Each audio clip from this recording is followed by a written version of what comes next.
Good to go? Yeah, dude, I'm good. I'm ready to rock and roll, man. Let me make sure Todd's good over here. It's my producer. I know you can't see him. Todd, Tripp, Todd. Hi, Todd. How you doing? Not too bad. All right, you good? All right, 3, 2, 1. Thank you for tuning into the Inquisitive Minds podcast. I'm your host, as usual, Johnny Smith.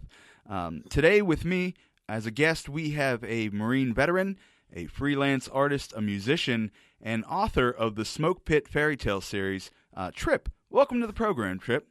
Hey, man, how you doing? I'm doing pretty good. Thank you for coming on. First and foremost, we recently heard that Joe Biden's projected to win the election. Can I get your reaction to that? Well, I mean, do you mean the election overall or him specifically winning? Give me a little bit of both. So here's the thing. Everyone likes to say, or everybody's, spitting up right now that, the election was rigged, which no one ever, it's not like they say that every election about whatever side's losing, like every election. Oh my God, it was rigged. But my thing on that though, is it is rigged, but not in the way you think. So think about it, right? You got all these votes coming in. I'm like, oh, well, maybe these counted, these didn't, or these are fraudulent or whatever. However, if you back it up just a little bit, that's between the Democrats and the Republicans, right? Yes. Now, there are at least 20 political parties that had people running for president, and they didn't get the chance to get up to the point where you would see and know about them to vote for them in the first place or hear their platforms, because there is, for lack of a better word, a conspiracy between the two big political parties and the media to suppress other political ideologies. So it's not so much that it's rigged for the Democrats against the Republicans. It's the Democrats or the Republicans are going to win, and it's rigged against literally everybody else that might want to have a new idea to come to the stage. That actually sounds very reasonable. Yeah. The other thing, you can't get into the debates unless, you're not going to win the election unless you're in the debates, and you can't get into the debates unless you have, you're polling at least 15%, and you're not going to poll at 15% if either two things, one, people are talking about you, i.e. the media, which you didn't hear any of that shit, or B, you are in the polls in the first place. What Howie Hawkins and Joe Jorgensen, the Green and Libertarian candidates, there's I think 5 main polls they look at for who's going to be in the debates. Those two were in one of them and not in the other 4. So it's sorry, you couldn't get in the debates because you couldn't make it in the polls. It's well, could you put them in the polls? I feel like the only way to break into that would be a big personality. Some type of celebrity saying, okay, I want to run, and not like Kanye West, but if The Rock decided, I think he could get onto the polls. Right. Someone like that. But it's definitely seems like it's rigged. I'll agree with you on that. What's your reaction on Joe Biden himself? So Joe Biden himself, I think, is an absolutely fucking terrible, disgusting human being. And this is coming from someone who wanted either Tulsi Gabbard or Yang to get into it. Because I'm an independent. I tend to vote libertarian just because, hey, fuck the big guys. I feel it. If you look at Biden's history, and if you look at Trump's history, what's hilarious about it is Trump was 100% right about Biden, and Biden was exactly 100% right about Trump. Everything negative they said about each other was fucking accurate. Yeah. My favorite line, who built the cages, Joe? Yeah, no, and that's the thing, though, is we can absolutely fault Trump for not closing those, but maybe don't attack the guy that's using the thing that you built. Yeah, I agree. I agree completely with that. And now that if Joe Biden goes through, because there's obviously going to be pullback from the Republicans and Trump, it's going to be a mess. But if the Bush Gore thing, exact same fucking situation. They called it for Gore, and then won. Yeah, that's going to cause a lot of outrage if that happens. But if Joe takes office, I imagine the kids in cages thing is going to be swept under the fucking rug again. Yeah, I mean, there was a reason Droney McPeace Price's other nickname was the Deporter in Chief. Mm-hmm. That, and if you look at the stuff that Biden has done, which really isn't a whole lot, you know how everybody complains about systematic racism in the United States? Yes. A lot of that comes from the 94 crime bill. So the people that were trying to get rid of racism voted for the guy who made systematic racism in America more possible than it already was. It's so counterproductive. But, their argument was, because I voted for Joe Jorgensen myself. Yeah, me too. But their argument was he's better than Trump. You know, he's not as evil as Trump. And I always looked at it as you mentioned the crime bill. They care less about Joe's actions and more about Trump's words. Yeah, no, it's the same thing with Donald Trump. Like, if you look at policy, Trump did do a lot of good shit. He just has a fucking Twitter and a loud fucking mouth. Yeah, he doesn't know when to shut the fuck up. Yeah. One of the things that I would say is I don't know anybody that the Trump administration, I don't know anybody personally who is dead because of the Trump administration. I know multiple people that are dead directly because of the Obama-Biden administration. Case in point, one of the things that Obama and Biden got elected on was, hey, we're going to pull out of Iraq and Afghanistan and fuck all this war noise. And then as soon as they get in the office, both those wars ramp way back up because they build the fucking military and shove them back into the... What years did you serve? I served from 2006 until 2018. And okay, I went to so you were right in the shit. Yeah, I went to Afghanistan in 2008, 9, and 10, and then did deployments on ship after that. Well, first and foremost, thank you for your service. Oh, dude, yeah, thank you. Inquisitive Minds podcast, we love our servicemen here, so thank you for that. So that obviously influenced your opinion on those guys in the war situation. Did things get worse or better in the service itself? They got I would say not detrimentally worse, but definitely a lot worse. So like my first deployment was under George Bush, right? Mm-hmm. And the way that they had their strategy set up was, we're here to win this war. Fucking, if we have to interact with locals, great. If anybody fucks with us, we're going to fucking kill them. On my second deployment, which was under Obama, they completely changed like all the rules of engagement. So it's like, hey, listen, I know you're getting shot at right now, but no one's been like shot yet, so you guys can't return fire. That's wild. Yeah, it's not like I'm in a war trying to fucking like survive or anything, but at the same time, it was fucked up because guys on the ground couldn't like do that shit. But there's like a terrorist or like a suspected violent extremist in a wedding party, and there's like 300 people there. Let's just drone strike that real quick. Oh, okay. And get it over with. So it's weird. So like we couldn't shoot them on the ground, but we have a drone doing it. We could pretend like it wasn't us. It was shady as fuck. Yeah, it probably something with the image. Maybe it looks better if you don't got your soldiers slaughtering people and you're doing it with technology. Right, but there was this other time we rolled up to this compound on the side of a mountain. The night before, a C-130 came in and just fucking obliterated like this whole like area of buildings that were being used to make IED material and trade heroin. And we go up there the next day to do a battle damage assessment, and they're freaking out because they thought a dragon came out and smoked this fucking village. And we're like, shit. A dragon came out and smoked this village. We're like, yeah, a dragon came out of the mountain, smoked this. Why would a dragon come out of the mountain and smite this village?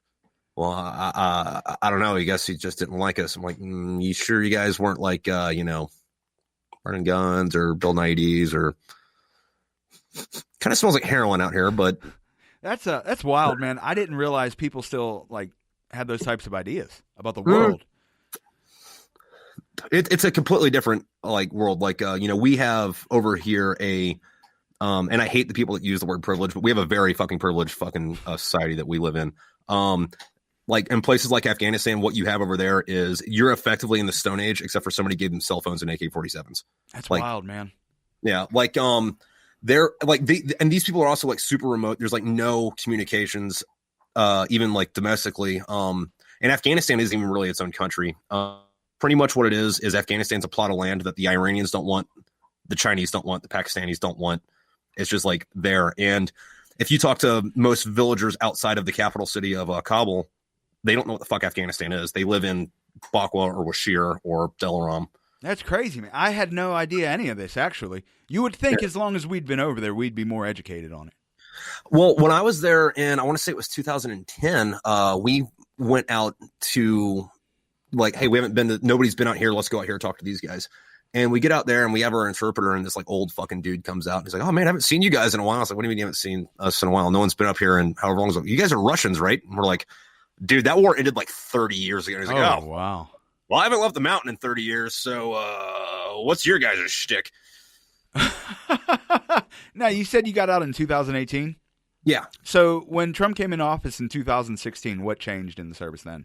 Not a lot immediately because it's not like, hey, day one I'm changing everything. It's new policies, this, that, and whatever. But I didn't deploy under Trump, but we did get, I guess, a little bit better funding and better morale type issues. But I don't necessarily know if that's a good thing. Like, I mean, it is at surface level. However, I would state that, like, how everybody wants like universal health care for this or whatever. We could absolutely do that with surplus money in there if we cut the DoD's budget back 75%, and if the military was forced to spend responsibly, there would be no functional changes. That's incredible.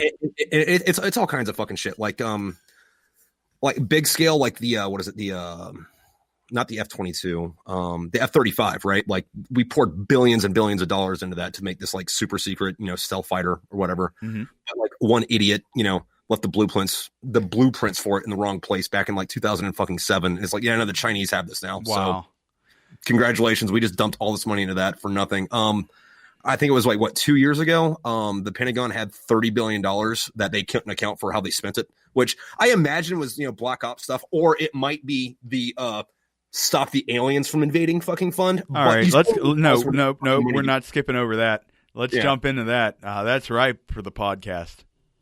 Yeah. Aliens. What's your take? So given the size of the universe, it's mathematically impossible for there not to be aliens. I agree. And then also, if there is some type of God, it's both ignorant and arrogant to think that we're the only thing he made, considering how big the universe is. However, them coming here, that's up to debate. Now, my first introduction into like alien type stuff was actually the book by William Cooper. What is it? Behold a Pale Horse or something like that. I haven't read that. Okay. Well, he was a Navy man originally when he first started seeing UFOs. Yeah. And I've heard a lot of stories from servicemen with UFOs. I don't know what it's been like for you, but have you seen anything that would lead you to believe?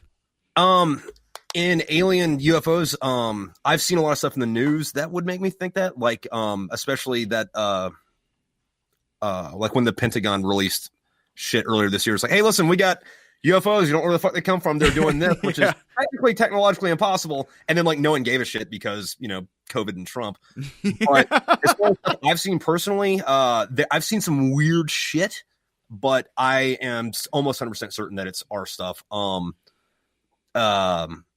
Like, so the Navy SEALs use this fucking helicopter that does not look like a fucking helicopter. It looks kind of like a cross between a Frisbee and then like a mechanically inclined fucking Pokemon.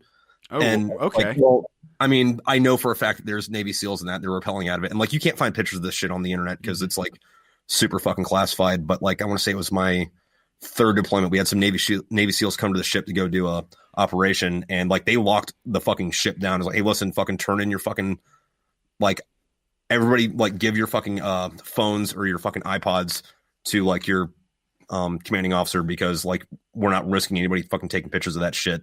And I saw one for like 3 seconds because they also wouldn't let you up on the flight deck, but the smoking area was on the side and they weren't supposed to go around to this side of the ship, but they did. And I was like, what the fuck is that? That must be that fucking helicopter. That must be the reason we're not allowed to have fucking cameras on the boat right now. See, it's wild that in this world of I don't know, cameras everywhere and social media, and everybody wants to post every goddamn thing, that they're still able to have such stuff under like Black Ops and Secret Ops. Well, that's the thing about that though, is like, how they have that joke about like how everybody in the military is, just regular fucking person, because most of us, are, and that, if I saw aliens, I would totally fucking talk about this, that, whatever. But I've seen enough stuff that, had nothing to do with, aliens or anything, just, regular operation shit where people still don't fucking talk about it because you're not allowed to fucking talk about it. So it's like, if there were aliens here and there was a conspiracy, I could absolutely believe that it would stay quiet because they keep that tight of a grip on it. But the other thing with that though is back in the 80s and the 70s, like the big UFOs everybody saw, they weren't flying saucers. They were this big boomerang triangle looking thing, right? Yes. And then was it 1991? We go into Desert Storm. We just obliterate fucking Iraq. And then afterwards we're like, oh, and by the way, we did it with the stealth bomber. We've had this thing for like 30 years. We're fucking badasses. Don't fuck with us. And then everybody's like, that's a big black triangle, really quiet thing. So I think a lot of the UFO sightings are just aircraft that. Okay. My first episode was on Roswell, and that's a very famous alien crash site, but it's also right next to what became the first Air Force base, essentially. So coincidental, I've heard some interesting stuff about that one though too, because like interesting stuff that like, you have the obvious, it was aliens, or it was just some type of fighter plane that they didn't want it to be whatevered out. But there's also a lot of interesting theories about stuff that they would still make it secret, even though it wasn't anything otherworldly. 'Cause I don't know how well versed you are in this, but at the end of World War II, pretty much all the Nazis that survived went down to South America and set up like a Fourth Reich. Down in Argentina, right? Yeah, and there's a theory that the thing that crashed in Roswell was a Argentinian Nazi spy plane, and you remember that's like what 40 was that 47 or 51? 47. Yeah, it was 47. So if this thing crashed and they said, "Hey, listen, hate to break it to you guys, the Nazis are still around," everyone would have fucking like lost their fucking shit. So that's one of those things where it's like, should you have kept it a secret? Well, there's debatable, but I understand. There's an alien crash in Kecksburg. I think is the proper term, Kecksburg, Pennsylvania. Yeah, I've been there. Don't go. It's fucking boring as shit. That's what I hear. The only thing notable about that is that alien thing. But one of the more obscure theories is that it was this Third Reich time-traveling capsule that, phased to there and crashed there. Maybe not time-traveling, but there's this thing called the Bell.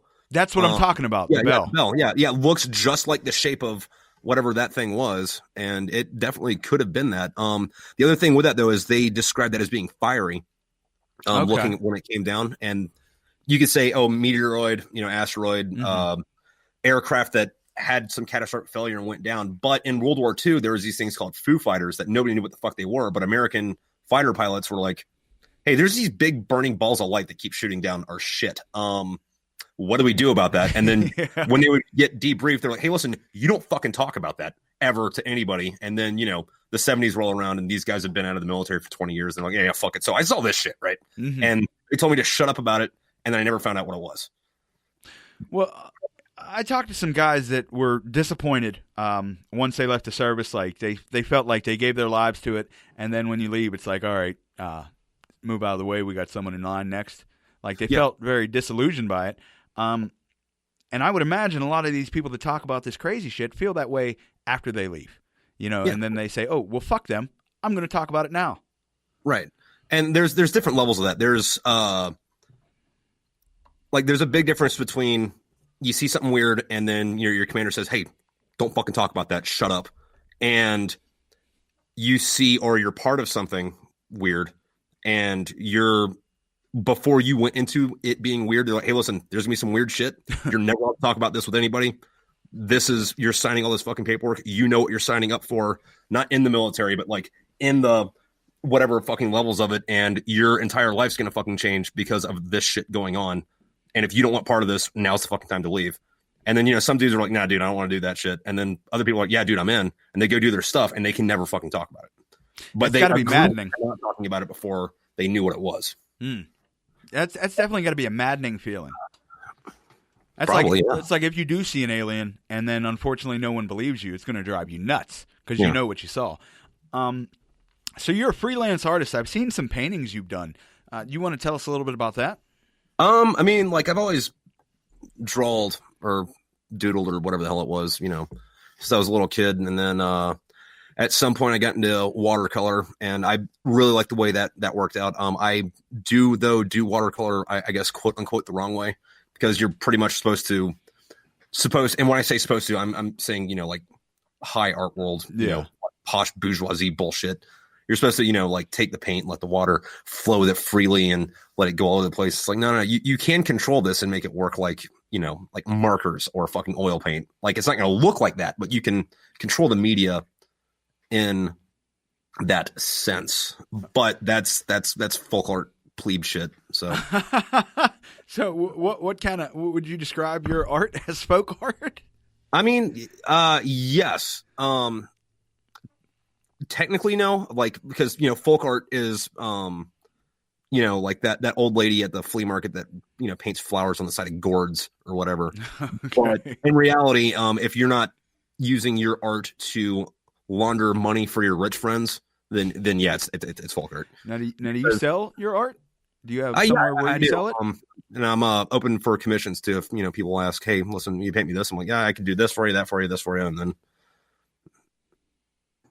Do you have a place where you sell them, or is it just essentially someone reaches out and you can paint? Or so like I have most of my art listed on smokepitfairytails.com, and there is like a commission page on there where, you know, it's got like the layout of, hey, listen, if you want this, that's gonna be $20. If you want this, that's gonna be $50. If you want this, we're gonna have to talk about it, but it's gonna be somewhere between $250 and, you know, $500. But, you know, we'll nail that out before it. However, no one has ever used that. It's always been like. No, it's always been like somebody hits me up on Instagram or Facebook. It's like, hey, dude, listen, I know you do commissions. Can we talk here? It's like, yeah, dude, fucking, if you're going to pay me on PayPal and the taxes aren't taken out at the fucking website, we don't have to fucking talk about. I mean, I don't do that. No. I do not do anything under the table. I completely agree. Everything is above the board over here. Yeah. Yes, Okay. The government gets all the money that it's entitled to. That's great. That's phenomenal. Taxation is theft. Yeah.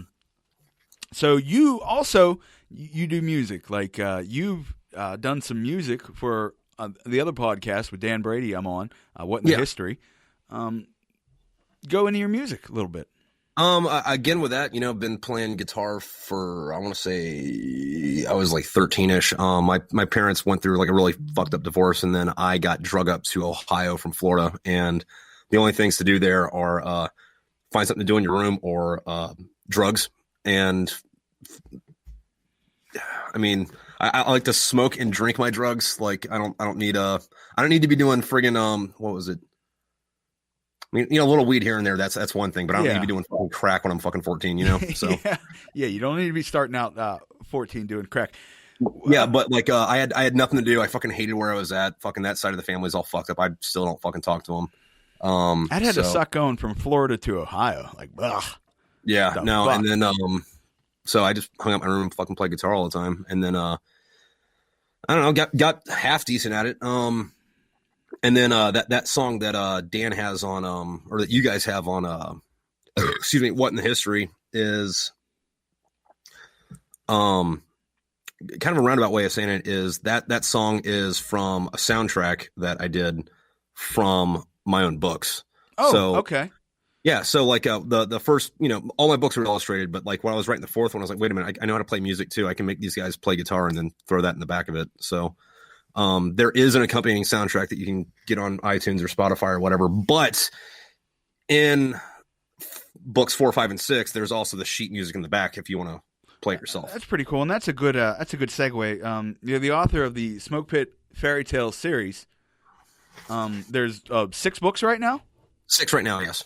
Okay, and I've read many reviews of things in my life, but I want to say these books have some of the craziest fucking reviews I've ever read on Amazon. Yeah, I think my favorite one was not reading this book is basically burning the American flag. Yeah. This is the most American thing since landing on the moon. What motivated you to start writing, or how did you get into it?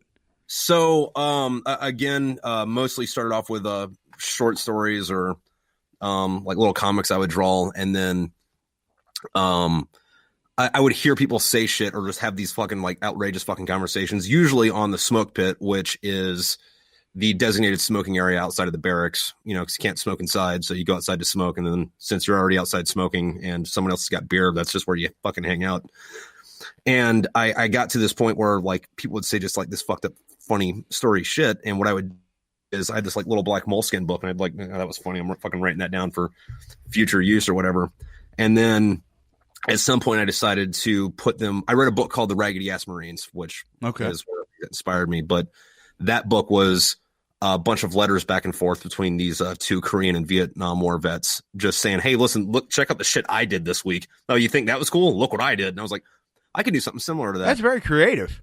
Yeah. But then I got to the point where it was like, well, I mean, yeah, short story, little snippet, you know, like 2 paragraph, whatever's, that's cool. But What if instead of, making this shit that actually happened, I, make up a few characters and then have all this fucked up shit happen to these two guys? So that's what it follows, two guys, and the reviews obviously had war, things like this, but also hot alien chicks, I believe I read in one. Yeah. So I don't want to spoil the book, but can you give us a little run through of the synopsis of how that intertwines? Because I think that's fascinating. So, pretty much, and granted, I'm going to throw a few spoilers out here, so I'm sorry, guys, if you haven't. If you're watching in the future, pause this, go read my books, and then come back. Well, if they have a problem with you spoiling it, he's the fucking author.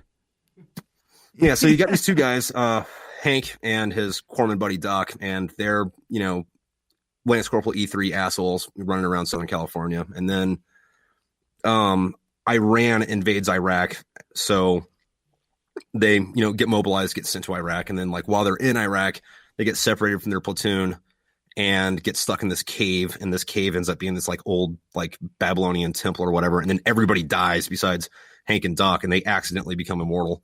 Oh shit. And then it's a couple weeks, maybe about a month later, they finally make the push into Iran, and they both get hit with an artillery shell, and they're supposed to be dead, but they end up just being in a coma for 2 years.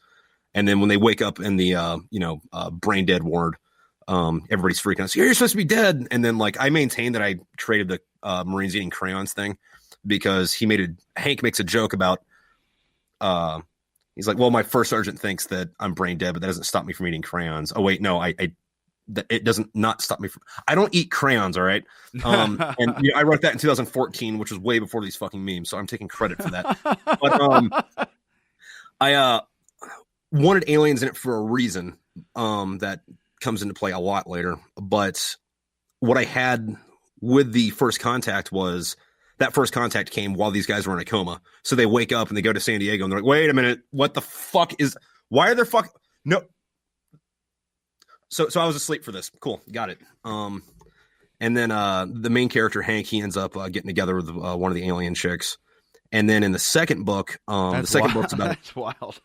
Yeah. Well, the second book is about World War III. They're on a training mission in East Europe when the Russians push in, but the Russians are using alien technology to take over Europe. And it's kind of funny. I outlined some I don't want to say stereotypes, but accuracies about the failings of the United States military, to where Russia's coming in with all these fucking giant alien robots that they built in fucking Moscow. And then these guys were on a training mission. So they don't even really have ammo. And they're like, hey, so are we going to get something to fight these things? Or it's yeah, no. The command says they'll be here in 3 weeks. All right, cool. The war's going to be over by then, but we're fucked. Yeah. So I think the first few chapters of the book, they're fighting alongside British and German giant robots, because the American ones can't show up for a bit. Now, I pictured a couple types of robots in my head since you said that. These giant robots, they look like big Iron Men, or? So I set it up to where the Russian ones kind of looks like almost like blocky tank with legs. So think BattleTech. Okay. Or MechWarrior, that kind of thing. Except for obviously change it a little bit, and then change the name, and then make up my own shit. Just use them as a basis because lawsuits are a thing. And then the American ones, the rest of the European ones were more inspired by say Gundam. Okay. And then the American ones were based off of Robotech, where ours were pretty much F-18s that could flip out and transform and then walk for a few minutes. That's pretty cool. Yeah. Now, recently, you're doing all this. You're trying to provide a life for yourself. You're doing your music. You're writing books. You're promo and all this. Recently, you had some, I guess, I don't even know what to call it. Maybe censorship issues. You got banned or blocked on Instagram, or? Yeah. Instagram and Facebook just fucking totally deleted all my shit. I ended up getting Instagram back, but they didn't tell me what it was for. They just said I violated the terms of services. But they didn't tell me what I posted or what it was, and I just spammed the fuck out of their customer service email account for a few days. It was 30 emails a day, and then they're like, sorry, our bad, here you go. And then I've been trying to do the same for Facebook, but Facebook's got me on some fucking weird thing where before it got taken down, I think this has to do with what was going on Facebook. because Facebook and Instagram are owned by the same place. But I want to say for a few days before everything got shut down, I wasn't allowed to comment that was either a political post or like a page. Like I could talk to, or I could leave comments on like my friend's stuff. But if I shared, like, say, an article from NPR, I couldn't leave a comment on the post that I shared from That's NPR. wild. Now, yeah. There's a lot of talk about censorship on there, and I don't know. It could be a conspiracy. It could be right, but like conspiracy is a word that was conjured up by people that don't want you to know the truth. Okay, we'll run with that for now. But like shutting down your political articles in a way that's got to make you feel a little bit good because they're like, oh, maybe he has some influence. Yeah, well, I mean, yes and no. I went on the internet. Apparently that happened to a lot of people, primarily people that were sharing shit for the third party. Mm-hmm. They let all the Biden people stay up. They let all the Trump people stay up. Everybody that was Hawkins or Jorgensen, they just shut that down because I think initially they got scared. But at the end of the day, it's like, dude, that's kind of bullshit. Like, look, I want a third party president, but I know for a fact it ain't going to happen. Mm-hmm. So, like, what are you worried about, Facebook? I'll be honest. When I saw that morning that your stuff got taken down, I immediately stopped sharing my third party stuff for a couple days. Yeah. I lightened up pretty good. Yeah. I was like, I communicate too much on there. I can't, it's got to be rough. It's got to be maddening, especially when you don't know for sure what you did. Yeah, no, and the other thing that like really pissed me off about it is like where I live, I don't have cell phone service. Like I use Facebook Messenger to talk to people. Mm-hmm. So it's like, all right, cool. I guess I'm not talking to my fucking family this week. Good job. Yeah, that sucks, man. And still never got. See, that's what bugs me about these companies is they don't give you a reason. It's like, what the fuck did I do? I had an incident a few months back where it was about a month long. My account got shut down maybe 100 times and they told me it was fraud, and I had to reset my password, but they didn't ever tell me what for. And then one day I just fucking stopped. I remember one night, my account got banned 13 times in the same day. And I would reset my password, and they'd be like, oh, fraud. And I'd be like, what the fuck is going on? I sent a bunch of emails. Nobody ever even got back to me. So one of the things I think goes into that, and, once again, I can't prove this. I can't find it anywhere. But I think what happens with that is if you have a post or something and someone reports it, they automatically take action. And then it's up to you to prove that you didn't do that. However, they don't tell you what the fucking post was. So you just have to be like, to my knowledge, I did not intentionally violate the terms and services or commit hate speech or abuse or bullying or anything. What's up, guys? Help me out. I remember I got a Facebook ban one time because I was commenting on somebody's shit, and I just put Whitey is the devil. The white man is the devil. And they fucking took that down immediately. Someone, I imagine, reported it, and it's like, why do you got to report shit like that? Are you really that goddamn sensitive? Yeah, just scroll past it. Like, there's a reason you're fucking following me, motherfucker. Yeah. Like, I know I ruffle feathers, but fuck, stop reporting shit. It's pointless. Yeah, no, I can only imagine what kind of fucking shit would be going on if I could say whatever the fuck I wanted on fucking social media. Like, I guarantee you, if there was no terms or services, I'd have 1 million followers on fucking Instagram just from being a fucking dickhead to people. I tell you what, man, you got a platform here that I control the terms and services. You could say whatever the fuck you want today. Have at it. Dick butt. Say that again. Dick butt. No, I'm here for all the controversy, so by all means, you got something you want to put out there that you don't feel comfortable putting it out on social media, let it the fuck go. I don't know if there's anything I don't feel super comfortable about putting out there. It's just like you have to word it the right way, and that doesn't have the same impact, right? Like, if I were to get on Facebook, I would probably get banned by saying, hey, Joe Biden is a literal fucking lizard person, and you're all sucking his cloaca, which is like the fucking whole thing that wizards have because they don't have dicks, but you wouldn't know that because you're a fucking idiot and all you do is suck CNN's fucking cock. But I have to be a little more polite so that I don't get hit for it. So like, sheeple, does sheeple still get you? I tell you critical thinkers. Yeah. Critical thinkers, sheeple, think stop. Anybody that starts a conversation and says, listen up, sheeple, they immediately lose all credibility with me. Yeah. Listen up, sheeple. I'll go fuck yourself. What are you, a wolf, a lion? Get the fuck out of here. Maybe I am, dude. Have you ever seen me during a full moon? Yeah, that's right. You fucking haven't, because if you see me during a full moon, it'll be the last thing you ever fucking see, motherfucker.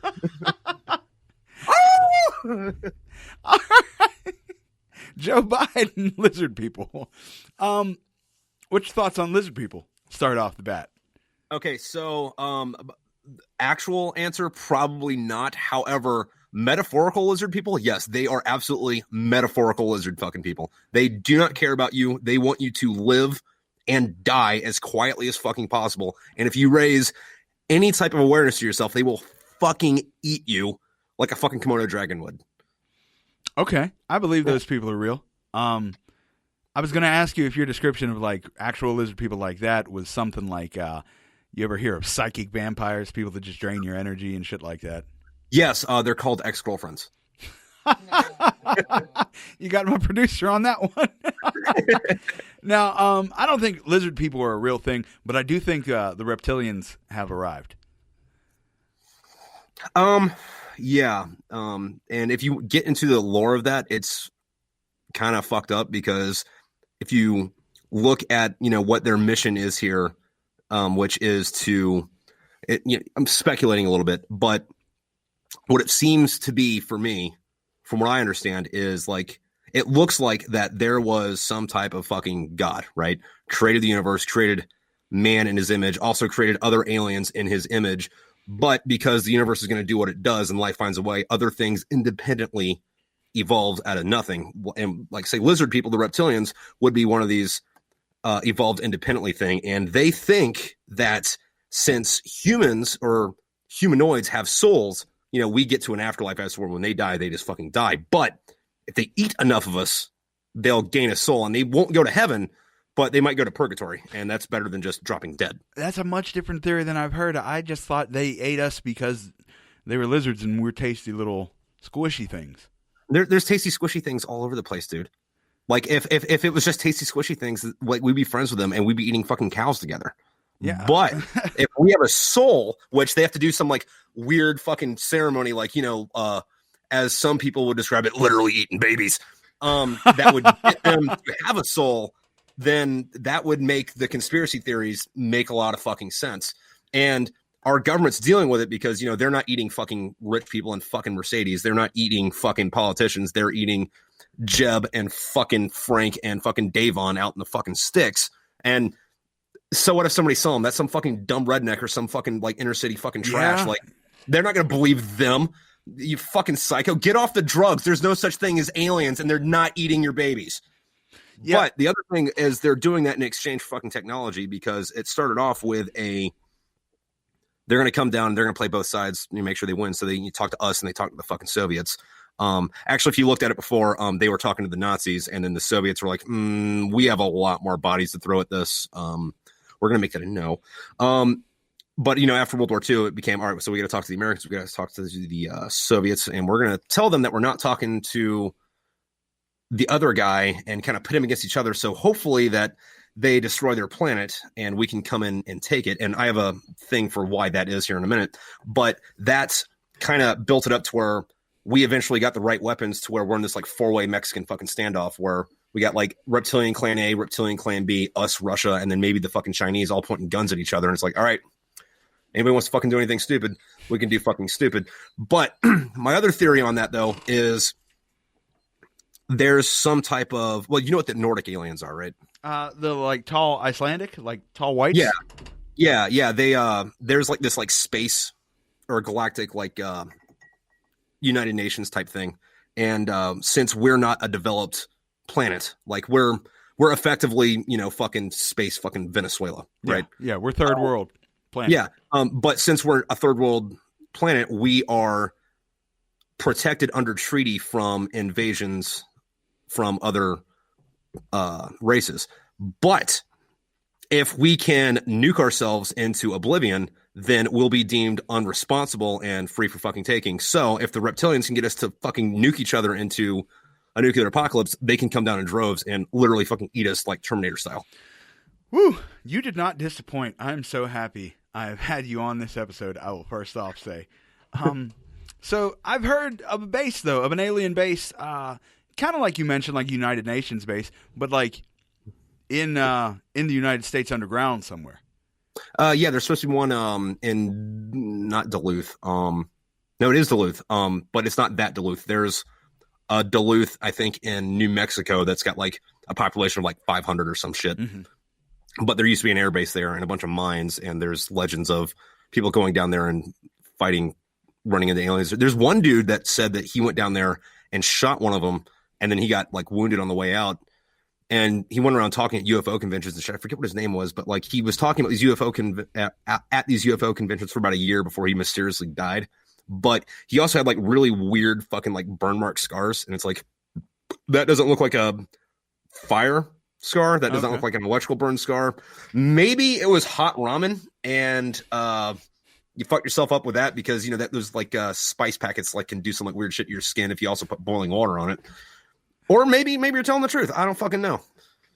You know, I don't get the fascination with people when they see something, even extending over into like cryptids. Why they always want to shoot it and kill it, like they want that much proof. You know what I mean? I would like to learn what I can from whatever it is first. Well, from what I understand with him was he didn't shoot first. Okay. Got down there, was like, what the fuck is this? And then, you know, they're like, oh, fuck, someone found us. We got to kill him so he can't talk. And then he shot his way out, or that's his story.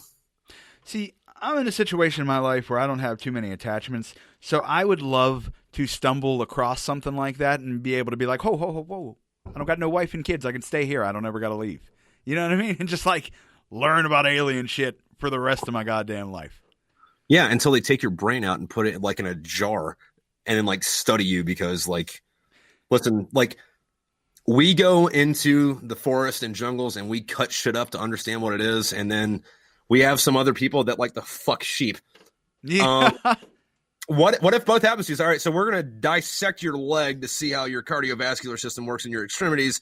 At the same time, over here is going to be fisting you. See, that's the only thing I worry about alien contact ever having it, because I know what we do to mice, what we do to, you know, chimpanzees, like all the testing and brutal shit. And I know if they're coming to visit us, we're not nearly as advanced as they are. Because right now, we can't even technically see them, or so we can't. You know what I mean? Yeah. So we're told. But, you know, at the same time, though, like, our technology is, depending on when we're talking about it, at least 40 years more advanced than what the public is privy to. Oh, yeah, I believe that. I believe that wholeheartedly. The one thing I will say I've been disappointed about this administration that may be coming to a close is that I thought if any president was going to drop the ball and put the shit out there, I thought Trump was going to be telling about aliens and all types of crazy shit. No, you can't do that, because what I think is immediately after they swear you in, they take you to a back room and they show you this other footage that no one else has seen, where there's these two gray aliens on the grassy knoll taking out JFK, and they're like, hey, look, you can talk if you want, but there's going to be some consequences. You see Yub Nub and Bleak, the chronographer. Yeah, they like all three. They're like little wiry fingers and like.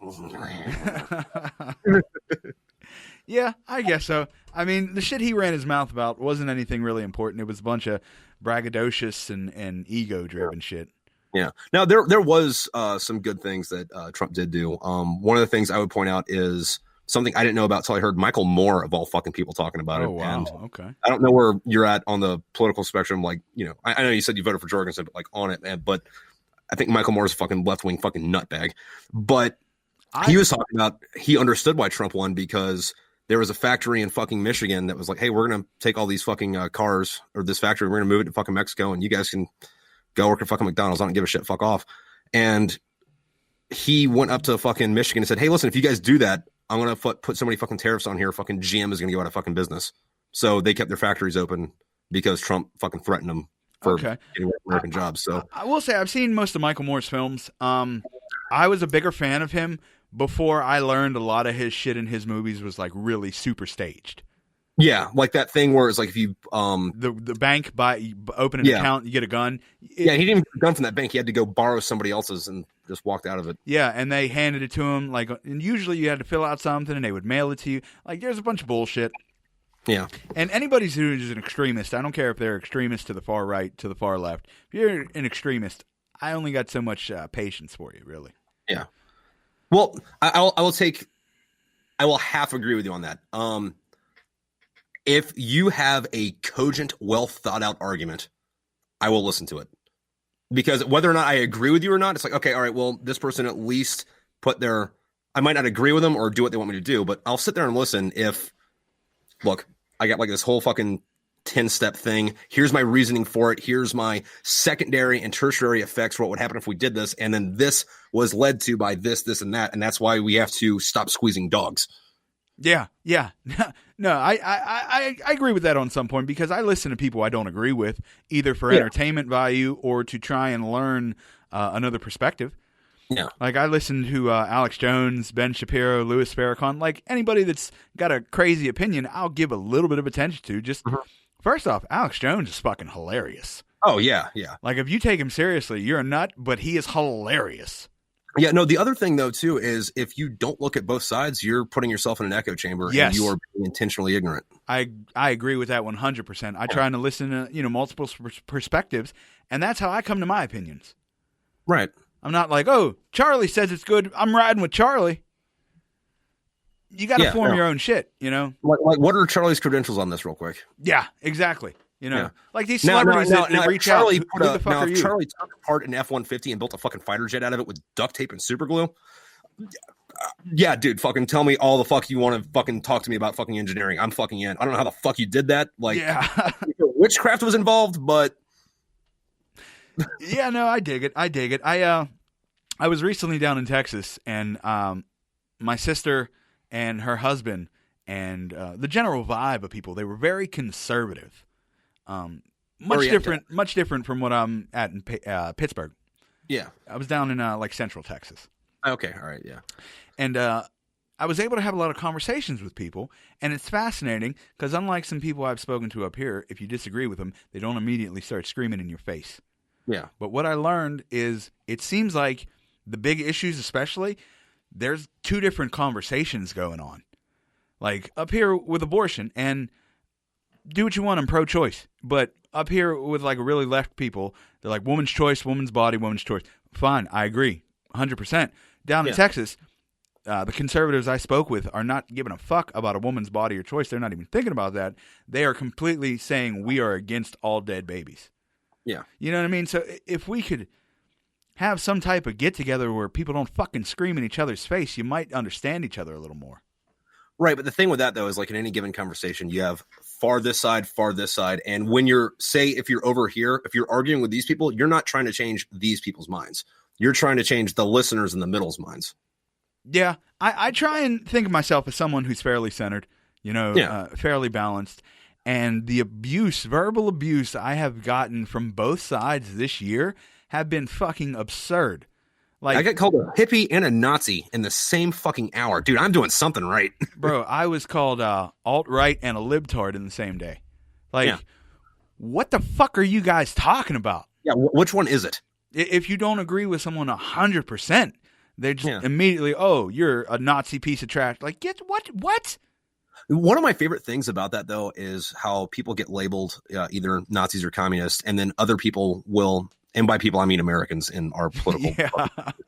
Other people are like, yeah, dude, no, I am a communist. Or yeah, dude, no, like fucking, let's bring back a fucking Fourth Reich. However, what I think's the funniest thing about that is if you look at what actual, say, Soviet policies were or what fucking Nazi policies were on either side, those people will be the first people to go to fucking death camps.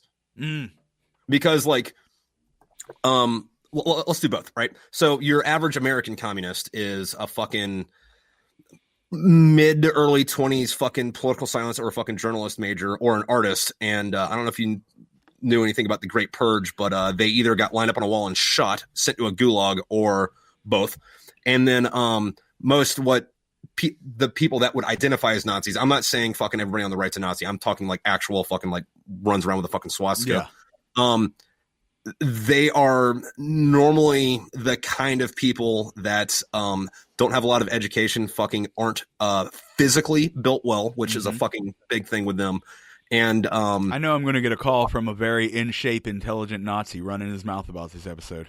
dude, well, fucking bring him on and talk to him. But 99% of those people would be fucking round up and shot or fucking sent to a camp. It's like, dude, listen, Stalin and Hitler, neither one of them want you. Mm-hmm. That's absolutely true. I love the people that are like whites of the superior race, but they're like 350 pounds and can't walk up a flight of fucking steps.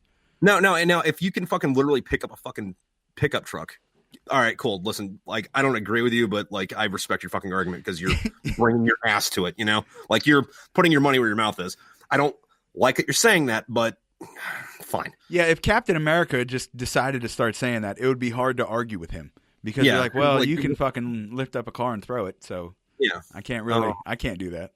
Yeah. The other fucking thing I always thought was fucking funny about Captain America, especially in the movies, which I fucking love him to death, but That's his my thing favorite with Nick character. Fury, you have to remember this dude got frozen in 1945. Why wasn't his first question, why are we taking orders from a black dude? I feel because, like, you know, he got frozen I hear- before segregation ended. I hear what you're saying. I like to believe the integrity of his character. He looked at every man equally. No, I would too, but like products of time. So that's what I'm hoping for. Yeah. Like, you're breaking my heart. Cap's my favorite character.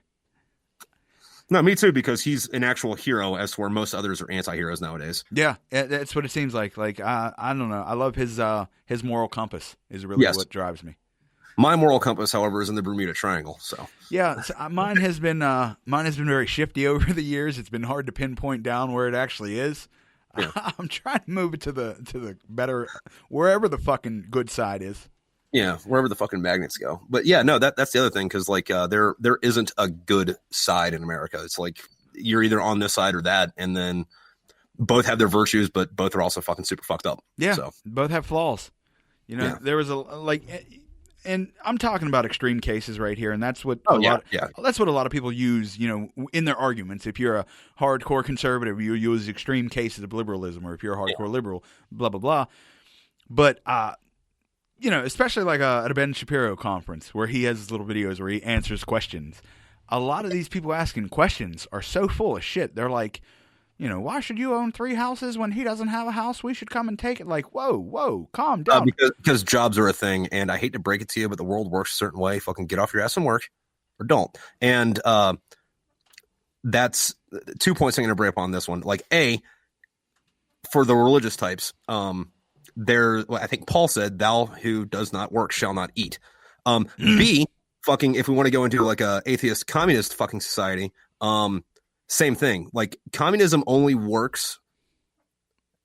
Okay, technically it doesn't fucking work. There we go. It works. It can only work if the communists are farmers and factory workers. Let me tell you how communism works. The only way communism works is on paper. Yeah, but everything works on paper. Fucking Nazism works really good on paper. I mean, it worked really good in real life for a while for some people. Yeah. It's just depending on how you look at it. Now, I don't agree, but I'm sure some of those guys were like, this shit's going great. Now, communism, though, is something that I think, maybe not communism, socialism, though, will be a thing at some point once automation's fucking taken over and there are no actual jobs left and robots do everything. And we have to socialize because it's like, I can't get a job because robots are doing it. Like, the only jobs there are like robot repair. no, like robot repair. Because like you'd have your robot and then you have another robot to repair that robot, and you have like one dude that like fucking does quality control checks for like 10,000 fucking robots. It'd be like the guy who still fixes the big box TVs. Yeah. There's like 2%. Now, granted, this probably won't be for fucking 300 or 400 fucking years, but at some point it will be a thing. However, right now is not the fucking time or place for it. Yeah, man, I really wish, like, at the bottom of everything, I wish we could just live beside each other and not try and fucking kill each other because we have different opinions. I'm sick of that shit. Yeah. No, and the other thing is, like, people like to bring up Star Trek for, like, you know, the golden fucking, socialist fucking paradise. It's like, yeah, but you also have to keep in mind that they have boxes that make food. Yeah. They can also teleport. Yeah. Like, so that doesn't fucking parlay to me, buddy. Until we can get that shit, I'm not buying the whole package. Right. You know. Let me ask you, Tripp, where can the people find you? Hopefully, depending on when or where you listen to this, you can find me on Instagram at Tripp Ainsworth, or on Facebook as Tripp Smokepit, or if you want to look for my podcast anywhere you find podcast Tripp Smokepit, there's too. Or if you go to smokepitfairytails.com, all those links are in there for that. Okay. That's the links to your books, merch, and all that, everything too. Yep. Okay, and what's the? I seen you had a special package you were selling. Yeah, so I got this thing called the War Chest, and it's all 6 of my books stuffed inside of a custom painted ammo can, and there's like some postcards and stickers and shit in it too.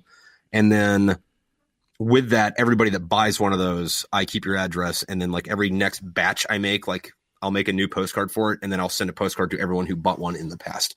Oh, that's dope. So you keep the collection going. Yep. Okay, don't miss out on that, guys. I posted pictures of that. It's great. Check it out. It's a great deal. I'm not sure how much it is. $200. Okay, and that's including shipping. Like my website won't let me edit shipping costs for some reason, or else it'd be cheaper. But they cost me like $30 to ship. So okay, guys, that's a dope deal. It's all good merchandise. Yeah, quality but like, books. What is it? If you bought all 6 of those books, that would be about $100. And then like an ammo can's like $20. Then I got to paint it and throw that other shit in there. So like at the end of the day, I'm not making too much money on it, but I think they're cool. So yeah, definitely. Make sure you guys check him out. Check out his podcast, Smokepit Fairytails. We have a great lineup closing out the month here. Next week we have Brian Seach, a friend of the podcast and cryptozoologist, coming back. He's going to be talking about legendary birds and thunderbirds. Nice. Then the week after that, we have the lead MUFON investigator for the state of West Virginia, a former guest on the program, Mr. Fred Saluga, coming back, and he's going to be talking about Bigfoot. Nice. Guys, we're on all streaming services. You can check us out at inquisitiveminds.com. That's INQUIZATIVE, minds.com. Check out the merch store. Grab a t-shirt. They look dope. Help support the podcast. And hire Tenacious Detail for all your automotive detailing needs. Check us out on Facebook.com/Tenacious Detail PGH. Thank you, everybody, for listening. Thank you for coming in. Thanks for having me. Peace and love. All right. Thank you, man. That was dope. I really enjoyed that. Yeah, dude. No, fucking. We're going to have to do it again sometime. I'll have to get you on at some point, except for, I do mine late at night and I'm drunk, so. No, I dig it. Yeah, Dan speaks very highly of you. You did not disappoint at all, man. Thank you. Dude, no. Thank you for having me. I can rattle off. All I need is like one beer, and then it's like a fucking weed whackers. That's great. Well, I'll make sure I tag you and everything and all that jazz. Yeah, let me know when it's out, and then I'll share it on my stuff. Should be out tomorrow, brother. All right, sound good, dude. Peace, man. Yeah, I apologize. I wanted to get that right, but Oh, you're good. it works out. You're good. That's my producer. I know you can't see him. Todd Tripp Todd. That was a great episode. Yeah. He was Now, nuts. You don't have that boring guy come back, do you? Who's that? The one that didn't give you anything? Oh,